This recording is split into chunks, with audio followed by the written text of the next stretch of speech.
Big boss season 7 Aneesh ഒരു കുത്തിയിരിപ്പ് സമരമൊക്കെ നടത്തിയായിരുന്നു. കാരണം അനീഷിന് ഗോൾഡ് കോയിൻ കൊടുത്തില്ല. ലക്ഷ്മിയാണ് മാനേജിങ് ഡയറക്ടർ. എന്നിട്ട് ഗോൾഡ് കോയിൻ അനീഷിന് മാത്രം കൊടുത്തില്ല. നല്ലപോലെ ഞാൻ പണി ചെയ്തിട്ട് എനിക്ക് മാത്രം തന്നില്ല. അതുകൊണ്ട് ഒരു ഗോൾഡ് കോയിൻ കിട്ടിയിട്ടേ ഞാൻ ഇവിടെ നിന്ന് എണീക്കുകയുള്ളൂ എന്നും പറഞ്ഞ് ജനറൽ മാനേജറിൻ്റെ സീറ്റിൻ്റെ ഫ്രണ്ടിൽ കയറി അങ്ങ് ഇരിപ്പ് തുടങ്ങി. 2-3 മണിക്കൂറായിട്ടും അവിടെ തന്നെ ഇരുന്ന്. കാരണം അപ്പം ലക്ഷ്മി പറയുന്നത് ഇന്ന് ജോലിയൊന്നും ചെയ്തില്ല, വെറുതെ തമാശ കാണിച്ച് നടക്കുകയായിരുന്നെന്നാണ്.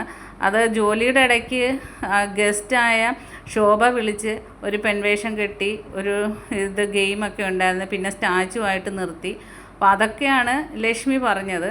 പക്ഷേ അനീഷ് പറഞ്ഞത് ഞാൻ അതിനിടയ്ക്കുമൊക്കെ നല്ല ആത്മാർത്ഥമായിട്ട് ചെയ്ത് ഗോൾഡ് കോയിൻ തരണമെന്നും പറഞ്ഞ് ഫുഡ് പോലും കഴിക്കാതെ അവിടെ ഇരുന്ന്. പിന്നെ ഷിയാസ് ഖാൻ ഫുഡ് കൊണ്ട് കൊടുക്കുന്ന കഴിക്കുമെന്നും പറഞ്ഞ് ഷിയാസ് ഖാൻ പുറകെ നടക്കുന്നുണ്ടായിരുന്നു. അങ്ങനെ ഫുഡ് വാങ്ങിച്ച് കഴിച്ച്.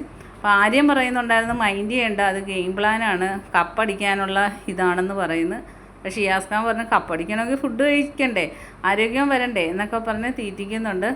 അത് കഴിഞ്ഞ് ഷിയാസ് ഖാനും ശോഭയും കൂടെ ഗുഡ് നൈറ്റ് പറഞ്ഞ് ഷെയ്ക്ക് ഹാൻഡ് കൊടുക്കാനായിട്ട് ചെന്നപ്പോൾ ഷിയാസ് ഖാന് മാത്രമേ അനീഷ് ഷെയ്ക്ക് ഹാൻഡ് കൊടുത്തുള്ളൂ. അത് ശോഭയ്ക്ക് ഒരുപാട് വിഷമമായി. ശോഭ പോയി ചെയറിലിങ്ങനെ ഇരിക്കുകയാണ്. അപ്പോൾ അനീഷ് ചെന്നപ്പോഴത്തേക്കും ശോഭ പറയുകയാണ്, എനിക്ക് നിങ്ങളോട് ഭയങ്കര ബഹുമാനമായിരുന്നു, ഇപ്പോൾ അത് പോയി നിങ്ങളുടെ ഈ പ്രവൃത്തി കൊണ്ടെന്ന്. അപ്പോൾ അനീഷ് പറയുന്നത്, എനിക്ക് എന്തെങ്കിലും ചെറിയ ഇത് മനസ്സിന് വേദനിച്ചാലും ഞാനത് ചിരിച്ചുകൊണ്ട് പെരുമാറത്തില്ല, എനിക്കത് മാറുന്നത് വരെ ഞാൻ അങ്ങനെ തന്നെ ആയിരിക്കും. അതുകൊണ്ട് ക്ഷമയൊക്കെ ചോദിക്കുന്നു. അങ്ങനെ പിന്നെ രണ്ടുപേരുടെയും പിണക്കൊക്കെ മാറി.